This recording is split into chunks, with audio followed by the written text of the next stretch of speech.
Hey friends, for this episode of Coworking Out Loud, I am working from home, which I don't love, but it is dumping outside. It's absolutely dumping snow and the roads are crazy, so I'm working from home today. But in advance of the upcoming 50th Coworking Convo, in which we're celebrating the co in coworking, I wanted to share a little bit about what that means to me, what the co in coworking means to me. And I think the best way to do that is to share my story of how I came into coworking and why I care so deeply about this movement, community, and now industry. So, as you may know, I spent 20 years working in record stores, surrounded by musicians and artists and some of the most amazing creatives you'd ever get to meet. I have lifelong friendships from that time, and I knew that there was more that I wanted to do creatively, entrepreneurially, kind of push myself out of that little nest that I got so comfortable in. So I reached out to the local alt weekly paper, asked him about music writing, and the editor, I told him who I was, the editor said, "Where have you been?" So that started my career in music writing, arts and culture, things like that. And I had the amazing opportunity. I've interviewed hundreds and hundreds of musicians, including some of my all-time favorites like Lucinda Williams, Trevor Hall, Patty Griffin, so many that I've forgotten a lot of the ones that I've interviewed. But anyway, it was an amazing chapter. And writing about music, arts and culture, that's when I realized I had an editor who helped me understand that I had a gift for writing and that this was definitely something I could pursue. I was amazed that people would pay me to write about music, so I did as much of that as I could. And then at one point, I was writing for different publications and stumbled into the sharing economy and started writing about community and the early days of Airbnb, and when these new things like ride sharing was brand new. I was covering all of that and talking a lot about community projects and initiatives and startups and things. And that led me to coworking. And I was like, what is this cool thing? It resonated immediately. I loved the language people were using with connection, collaboration, community, all the things that I cared about. So I wrote about coworking, which was really in its infancy, not the very beginning, but definitely the first wave of coworking. I wrote about it as much as editors from different publications would let me. And people kept tapping the brakes like, "Kat, this, you just wrote about coworking 2 weeks ago." And I realized at some point that I wanted to be part of this movement, that I didn't want to cover it. I didn't want to just write about it. So in the meantime, I had joined a co-working space, and there were a few I was looking at, and I joined one that was running a special that if you joined for a year, you got some great discounted rate. So I signed up for a year and started going, really eager to start connecting and community building and collaborating and doing all the things.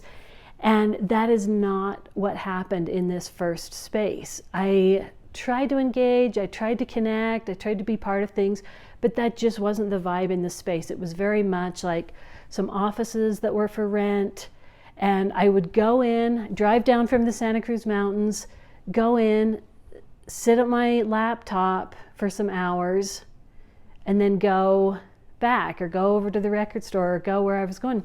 It just wasn't it at all. And even when I tried to engage with people, I was met with kind of this like, "Why are you talking to me?" vibe.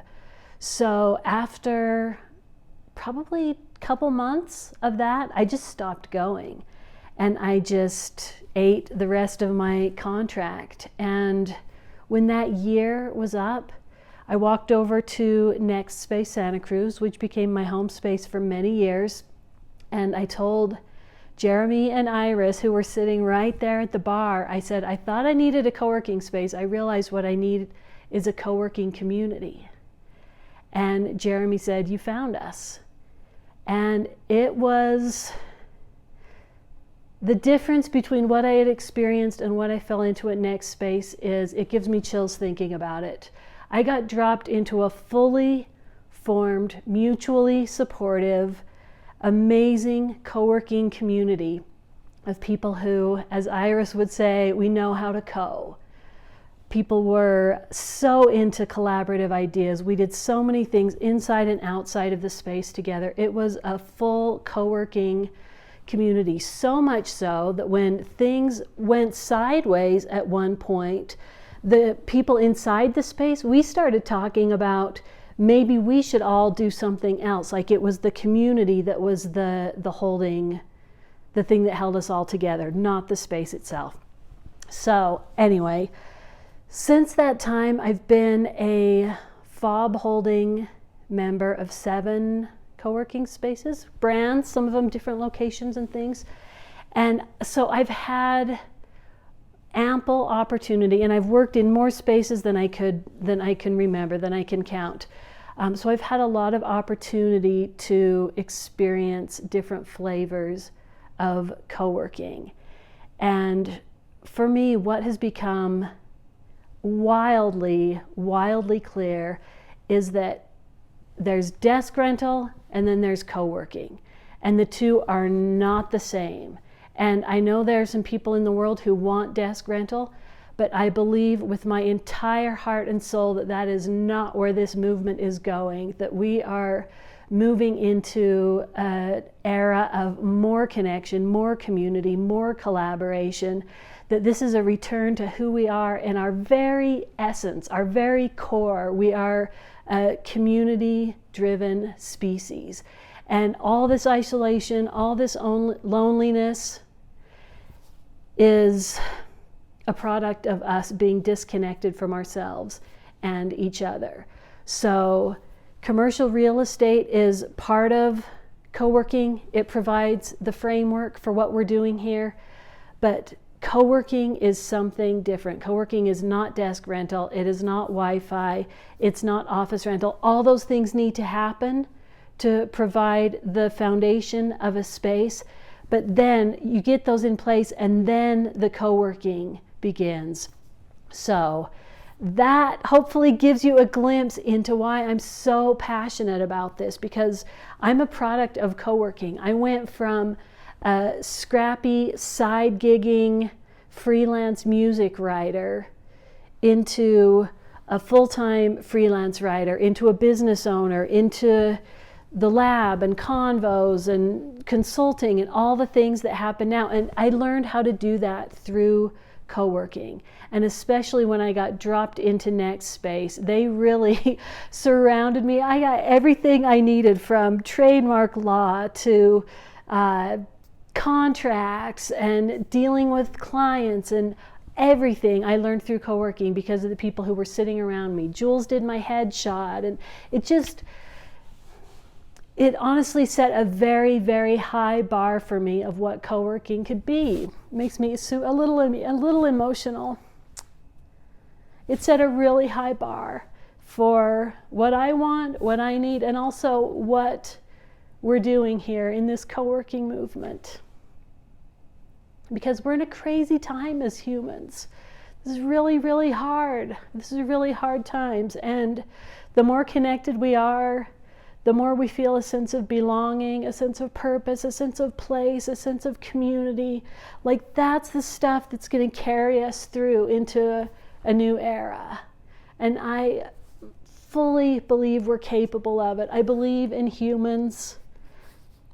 I believe in community. I believe in co-working. So that's what we're doing here. And if you're feeling this, then you are my people. Loop in. Don't try to do it alone. Get into convos. Get into the lab. Be part of this global co-working movement. This global co-working movement. You're going to meet the most amazing, wonderful, generous people who know how to co. Mwah.